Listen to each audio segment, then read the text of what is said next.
Formal na tinanggap ng Philippine National Police ang 820 na bagong patrolman at patrolwoman na itinalaga sa mga National Support Units sa isinagawang oath-taking ceremony sa PNP Transformation Oval sa Camp Brigadier General Rafael T. Crame, Quezon City itong araw, December 26.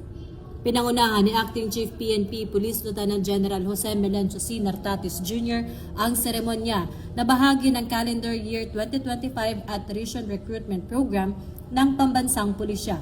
Sa kanyang mensahe, hinikayat ni Police Lieutenant General Nartates ang mga bagong kasapi ng PNP na seryosohin ang kanilang pagsasanay na aniyay nagsisilbing pundasyon ng propesyonal, disiplinado at tapat na serbisyo sa mamamayan.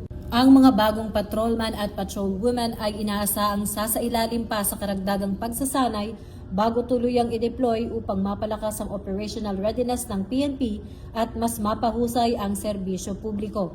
Dahil ito ang bagong PNP para sa bagong Pilipinas, serbisyong mabilis, tapat at nararamdaman.